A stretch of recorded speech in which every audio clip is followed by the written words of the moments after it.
Okay, assuming you've downloaded your Tutorial A folder and you have Q installed properly, go ahead and just start Q. And the first thing I do is I just create my own directory, right? So like we could go fish around here and find, okay, home, desktop, Tutorial A, there's all my information. But I think the better way to do it is to just start by creating a project, right? We're going to create a directory for ourselves by saving it. And so what we're going to do is we're going to go to our Tutorial A folder, and I'm going to just save a project at the same level, that top level here. And I'm going to call it Camberville because I think that's funny. And okay, so it just created a project home for us, which is great because now whenever we open that up, we're going to get our directory here. So another thing to note, and you can do it however you want, I tend to number my folders because I get confused by when I'm fishing around for things. I don't know, okay, is it, where is that piece of data or where is that map? I try to keep all my projects so that it's always O1 is data or O2 is drafts. And so that way, across projects and across clients, or if I'm working with a team of people, there's never any confusion about what gets put where. For the data folder, I tend to have a couple of different things. I don't in this case because it's a lab, but normally I would have a sources folder. So every single piece of data I download in its raw form, I usually keep in a sources folder, and then I'll trim it, and whatever we decide to do to it or manipulate it goes into these kind of subject folders here. I also know that during an analysis, I tend to make a mess. I make tons of files, and sometimes they're right and sometimes they're wrong. And in the same way a carpenter needs to sweep up the sawdust, I feel the same way about these different types of analyses. And so I call it a sandbox because when I was at Middlebury, we had a lab, a cartography lab room for students called the sandbox, and I kind of like that. It's a place you're allowed to be messy, basically. So when we do multiple different analyses, I'll probably make subfolders in my sandbox. So let's bring in some data and stop talking. We're going to be looking at a street network. So let's bring in those center lines again. And this has started to pop up more often in Q. It used to just let you bring things in. It would pick a default for you. This has to do with choosing a transformation for the coordinate system. In general, what I do is I just make sure that the default looks pretty good, right? It looks like, okay, yep, we're in Massachusetts. I could look at some of these other ones, and it doesn't seem like it's going to make a big difference. I'd rather take the 1 meter over the 4 meter if I have a choice. So usually the default is fine. Emily, Bill, and I can help you pick the right one if you mess up. But it's hard. You can't really mess up. So I load that in there. The default color or some random color gets picked, and this is going to be the network that we use to create our isochrones. So what are we creating isochrones from? We can look at some of our other data. We're going to want to create isochrones from our open spaces, right? So we're looking at creating isochrones from open space. This is the source data set, which was a whole bunch of, there's a river walk here, there's a bunch of parks and baseball diamonds and things like that. We took a subset of that. Here's our subset. So these are the polygons of the places we're considering kind of. There are squares, there are pocket parks, there are some median types of places, but these kind of represent, in our minds, what we think Cambridge and Somerville want to look at for creating a diversity of places that people can walk to. There's some playgrounds and things like that. For us to do an analysis, a network analysis using the different tools, we actually need a point instead of a polygon. So if the input has to be a point, for the purposes of this lab, I just created a centroid data set from this. So that's called open spaces locations. And you might be thinking, well, you could walk into these parks from multiple locations, and you're correct. That is a weakness of this analysis, is that we're using one entry point. If we wanted to be more exact, we might have a set of points that represent every entry or every entry spot for each of these parks. And some of these locations have been taken out because they represent a contiguous area, right? There's only one point for these two and that kind of thing. But so anyway, these points are quote-unquote open space locations that we want to create isochrones from. And ideally, in order to get that diversity score, where we're saying, okay, based on any location, how many different places are within a certain distance, we want to create a multiplicity of all these isochrones in which they overlap, because those overlapping areas is where we can kind of get that score. For instance, in here, we'd most likely have 3, right? So the first question is, how do we create an isochrone, which I think a lot of you have done before. Second question is, how do we create isochrones for every single point? And then the next question after that is, how do we combine them to create kind of a pretend heat map of that shows the multiplicity of them? So just to say, okay, how do we make one? Let's just look at one point to begin with. And I've got a file under transportation called train_Porter Square Station.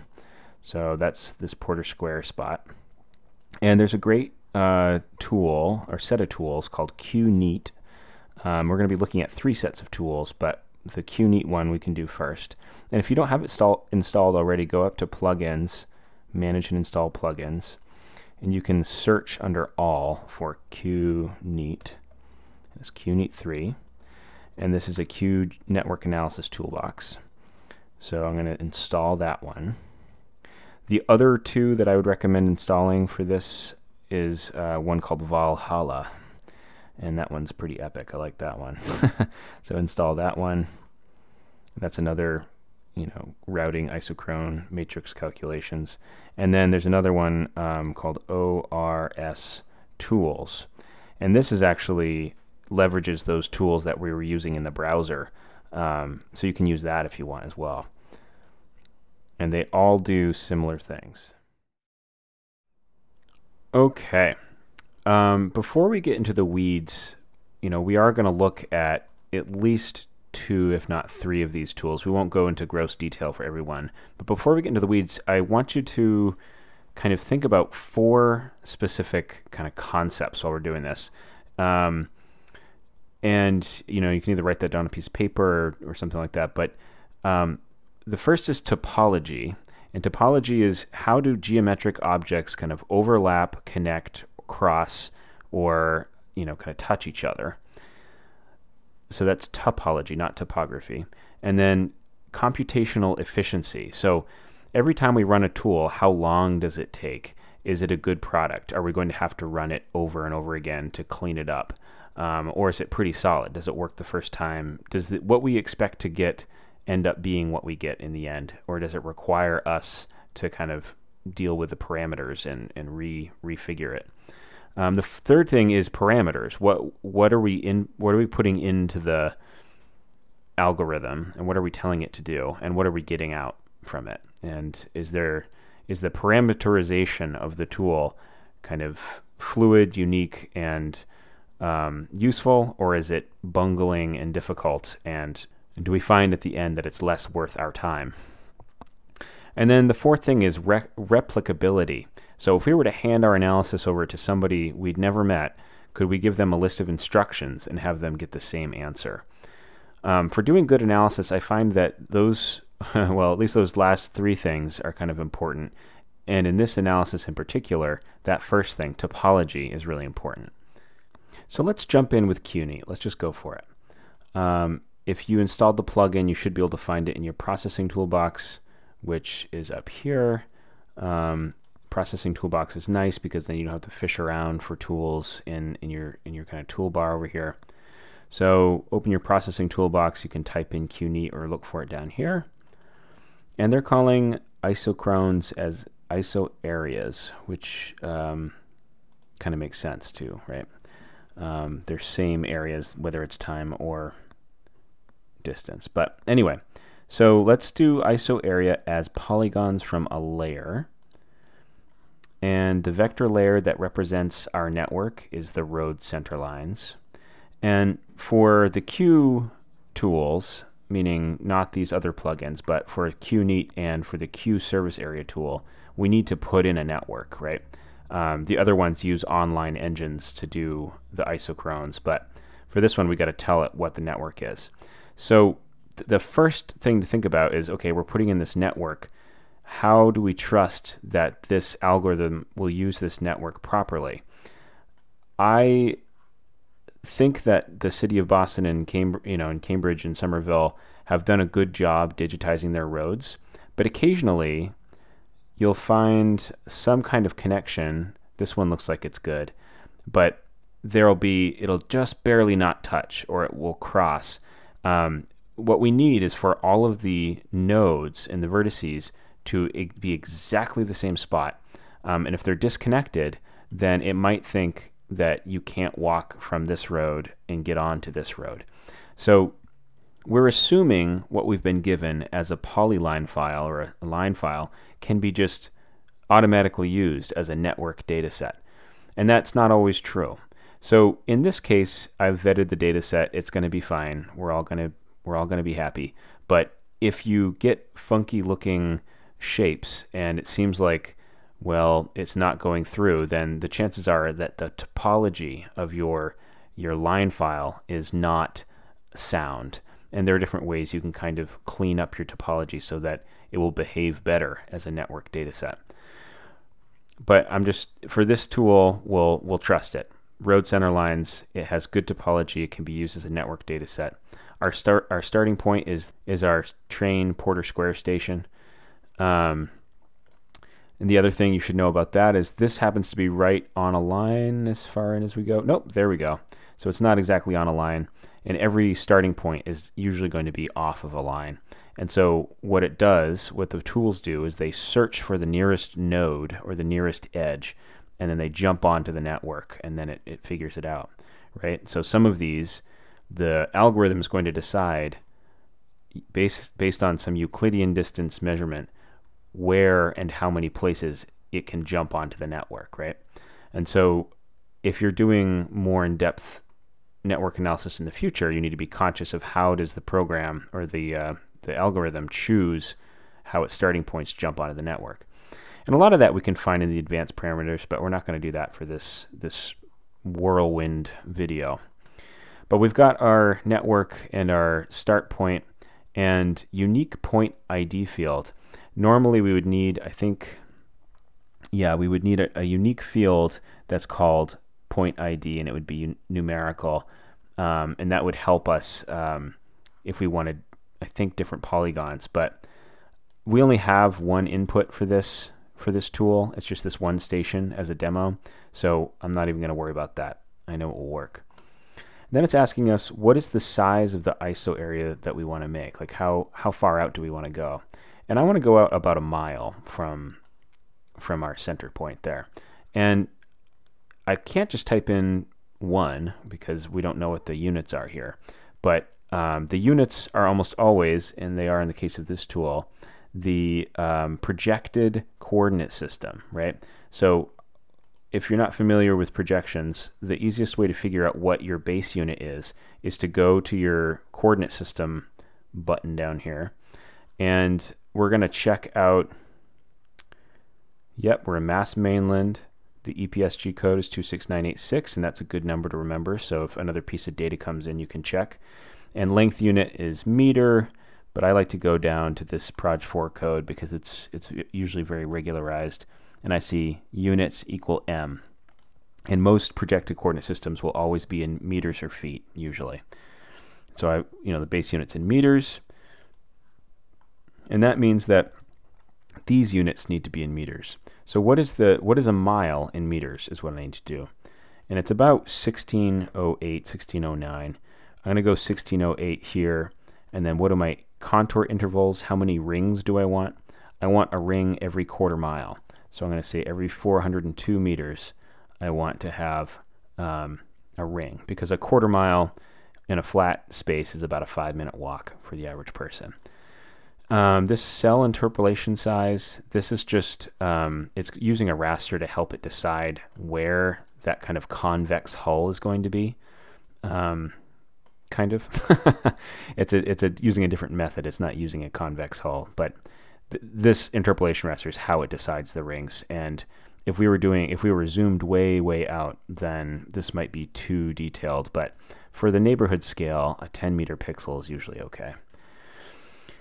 So here are all the advanced parameters, and we could have different fields in our attribute table that told the computer where the net, in the network, what's a single direction, one way.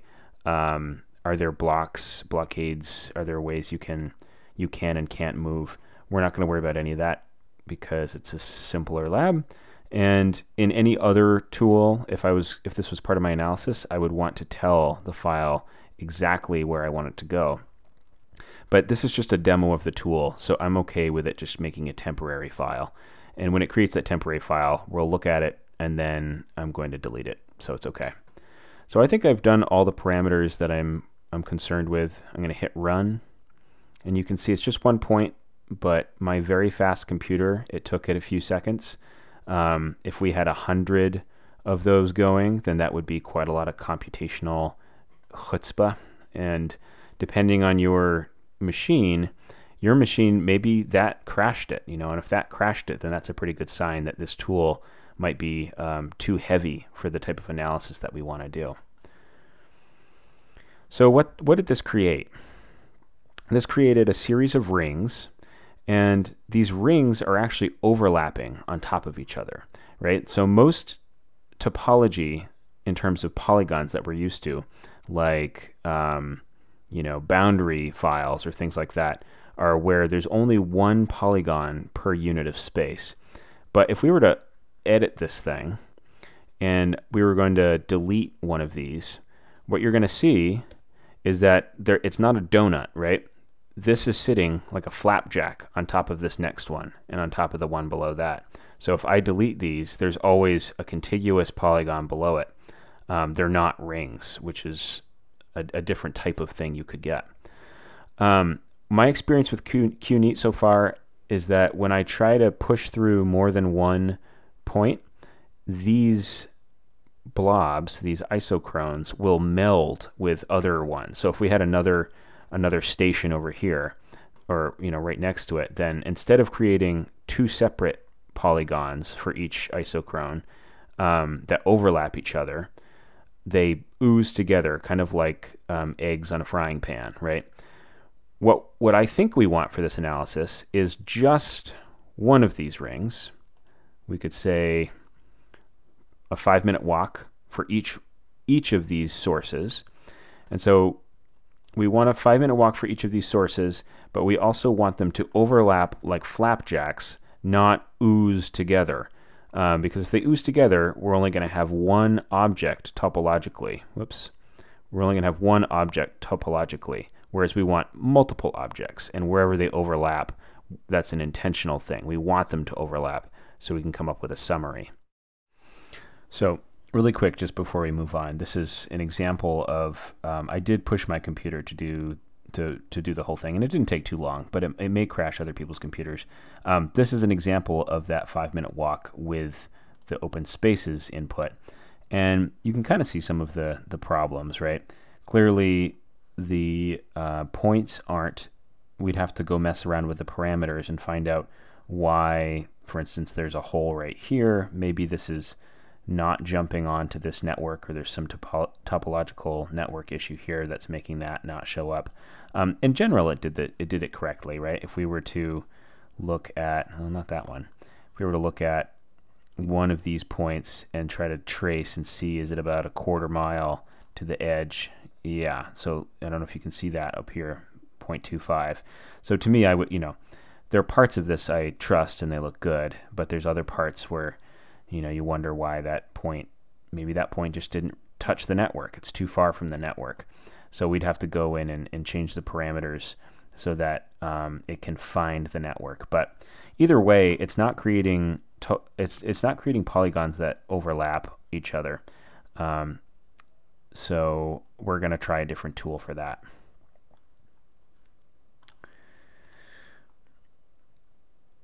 So the tool I want to use for that is actually just a Q tool, and it's called a service area.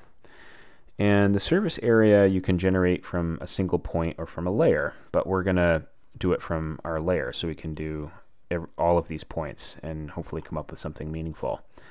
So if I open the service area tool, it's pretty simple, which I like, but we'll see what it spits out, right? So the road center lines is the network. The start points are the open space locations. We want to do a shortest, not fastest, because we don't have a time variable. And we're going to ignore these advanced parameters again, just to see what it kicks out. And that's it. Oh, travel cost. Let's see. We got to tell it how far we want it to go. And so let's do that 402 meters again and see what it does here. So it says it's going to create lines and nodes. Let's see what it creates. Bum, bum, bum, bum, bum. And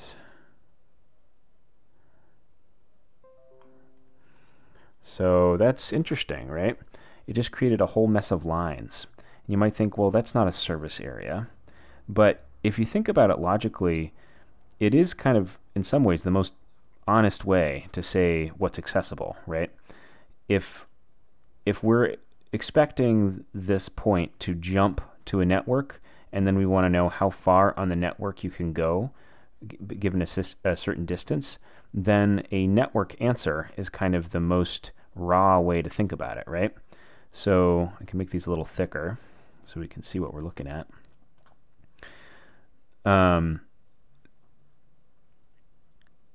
We still have some artifacts and issues, right? This park is jumping to this network over here somewhere, and it's going all the way around, and that's why there's a hole there.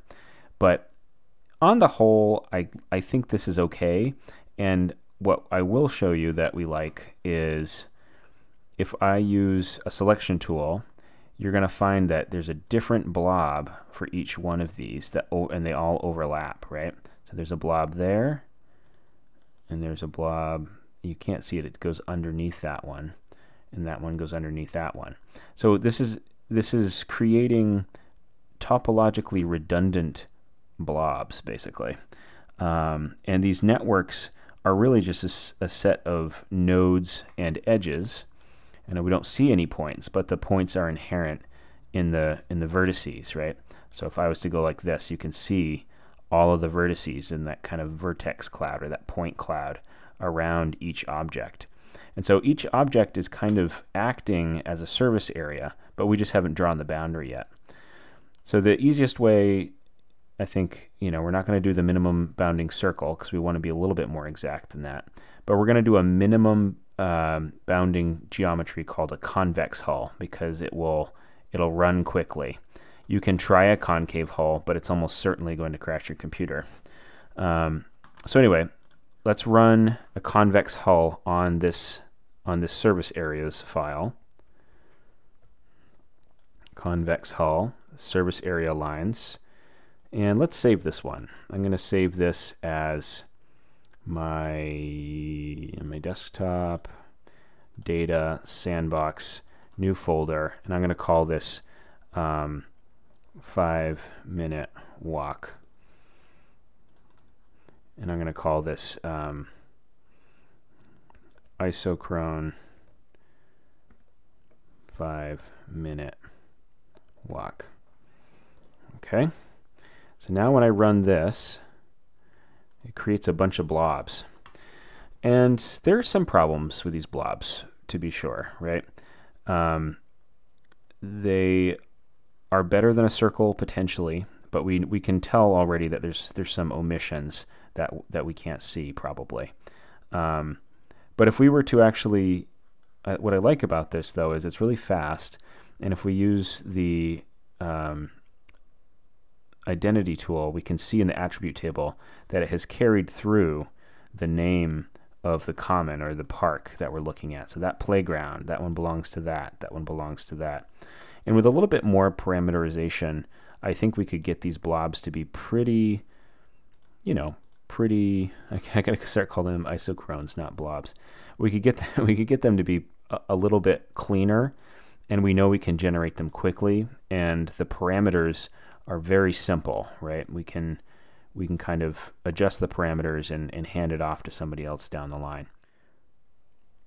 Well, we're running out of time in this video, and so if you would like to move straight to video 3 and do the analysis with these polygons, you're welcome to do that because conceptually I think we're there. We know that these are imperfect Isochrones, but they're functional for the rest of the analysis. I'm going to create a second video, 2.1 or 2.2 or something like that, that will show the Valhalla tool, because that one's pretty good. And what that does is it uses an online engine to do some of the routing that you can do it right in Q, and it's pretty great. So if you'd like to check out the Valhalla video, it might be helpful for later in the week, but if you feel like you don't have time, then you can come back to it later and just jump straight to video 3.